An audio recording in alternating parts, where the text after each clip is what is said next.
یہ جو لفظ غنی ہے عربی زبان کا لفظ ہے، اس کا ترجمہ عام طور سے دولت مند اور مالدار سے کیا جاتا ہے۔ لوگ یہ کہتے ہیں کہ غنی کے معنی ہے دولت مند اور مالدار، جبکہ حقیقت یہ ہے کہ غنی کے معنی ہے وہ شخص جو کسی بندے کے سامنے ہاتھ نہ پھیلائے، جسے کسی بندے کی ضرورت نہ ہو، کسی انسان کے سامنے ہاتھ پھیلانے کی ضرورت نہ ہو، وہ غنی ہے۔ اور عام طور سے جو دولت مند ہوتا ہے، مالدار ہوتا ہے، وہ بھی عام طور سے کسی کے سامنے ہاتھ نہیں پھیلاتا ہے۔ اس کے پاس اتنی دولت ہوتی ہے کہ وہ اپنی دولت سے اپنے سارے کام دھندے پورے کرتا رہتا ہے، اس لیے اس کو بھی غنی بولتے ہیں، اس کو بھی مالدار بولتے ہیں، اس کو بھی دولت مند بولتے ہیں۔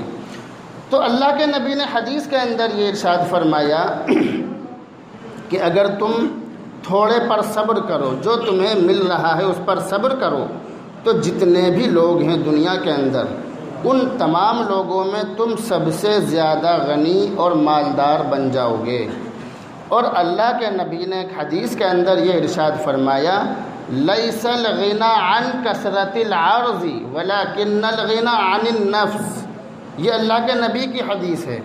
اس کے اندر اللہ کے نبی یہ ارشاد فرما رہے ہیں لیس الغنی عن کثرت العرض، کہ مال کی زیادتی سے مالداری نہیں ہوتی ہے، یعنی جس کے پاس زیادہ مال ہو وہ غنی ہو ایسا نہیں ہے، جس کے پاس زیادہ مال ہو وہ غنی ہو ایسا نہیں ہے۔ وَلَكِنَّ الْغِنَى عَنِ النَّفْسِ، مالداری دل کی ہوتی ہے، مال کی مالداری نہیں ہوتی ہے۔ ایک آدمی کے پاس بہت سارا مال ہے، اس کے کارخانے چل رہے ہیں، بینک بیلنس ہے، سب کچھ ہے اس کے پاس، لیکن پھر بھی وہ دوسروں کا محتاج رہتا ہے، دوسروں سے ادھار لیتا ہے اپنے کام کے لیے، اپنے کام دھندے کے لیے دوسروں کے سامنے ہاتھ پھیلاتا ہے، دوسروں کو پریشان کرتا ہے۔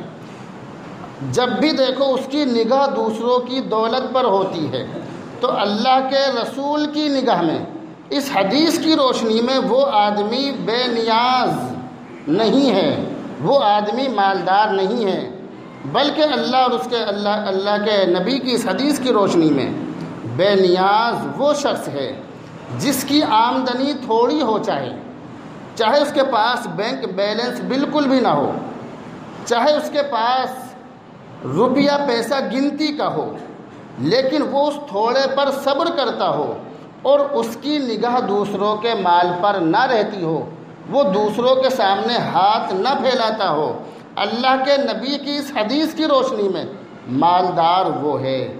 تو اس لیے میں آپ کو یہ بتلا رہا ہوں کہ اصل جو مالداری ہے، اصل جو غنا ہے، وہ مال کا نہیں ہے بلکہ نفس کا ہے۔ آدمی کا نفس، آدمی کا دل یہ ہو کہ میرے پاس اگر دنیا کی دولت آ جائے تو میں لوگوں کا بھلا کرتا پھروں، وہ مالدار ہے۔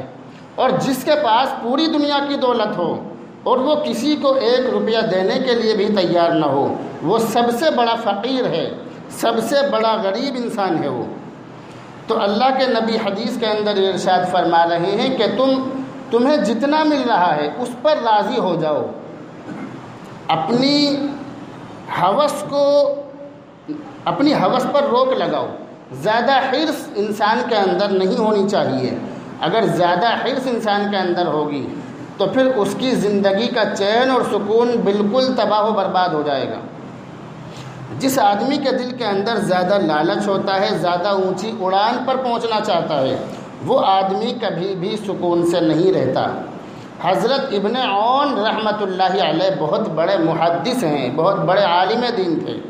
انہوں نے اپنے بارے میں لکھا کہ جب میں بادشاہوں کے اور بڑے لوگوں کے پاس بیٹھتا تھا تو میرا دل بے چین رہتا تھا، میں بہت پریشان رہتا تھا، لیکن جب میں نے غریب لوگوں کے پاس بیٹھنا شروع کر دیا تو میرے دل کے اندر سکون حاصل ہو گیا اور میں بہت سکون کی زندگی گزارنے لگا، کیونکہ پھر مجھے تھوڑے پر صبر کرنے کی عادت پڑ گئی۔ تو اصل چیز یہ ہے کہ انسان کو جتنا مل رہا ہے انسان اس پر راضی ہو جائے۔ تھوڑے پر صبر کرنا یہ بہت اچھی بات ہے، بہت سارے لوگ یہ سوچتے ہیں کہ ہم اگر حلال طریقے سے کما رہے ہیں تو اس میں کون سی بری بات ہے؟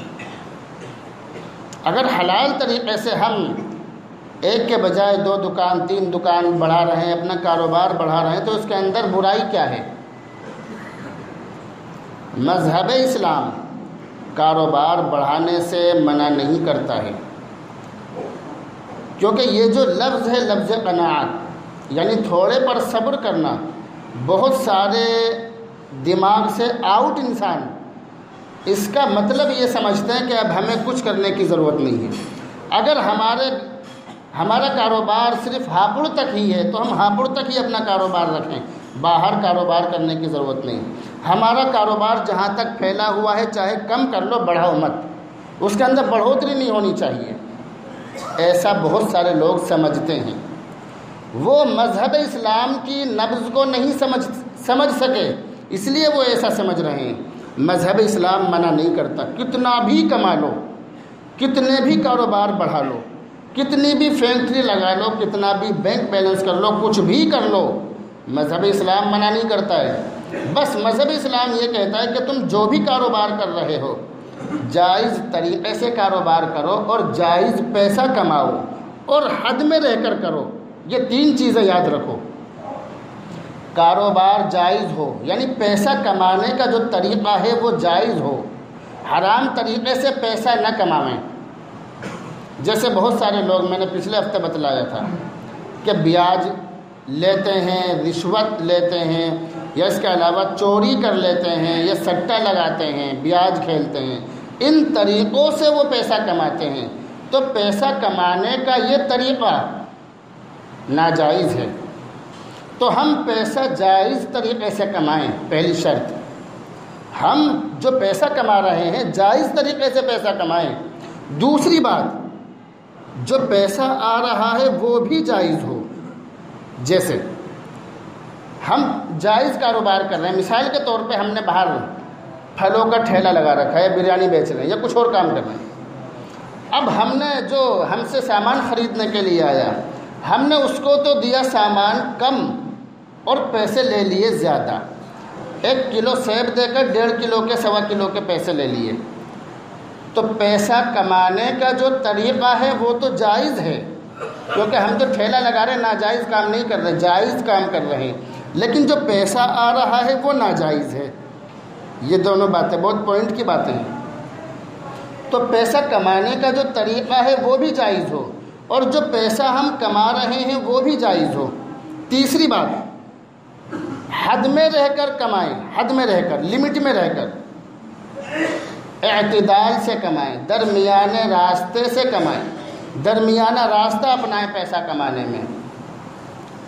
جیسے بہت سارے لوگ ایسے ہوتے ہیں کہ وہ پیسے کے چکر میں اتنا پیچھے پڑ جاتے ہیں پیسے کے کہ پھر ان کو پیسے کے علاوہ کوئی نہیں دکھتا۔ بس ایسے لوگوں کے بارے میں کتاب کے اندر پڑھ رہا تھا میں کہ وہ لوگ جب گرمیوں کے موسم میں اپنی چھت پر لیٹتے ہیں، اپنے مکان کی چھت پر لیٹتے ہیں، تو آسمان کے تارے بھی ان کو آپس میں بزنس کرتے ہوئے نظر آتے ہیں۔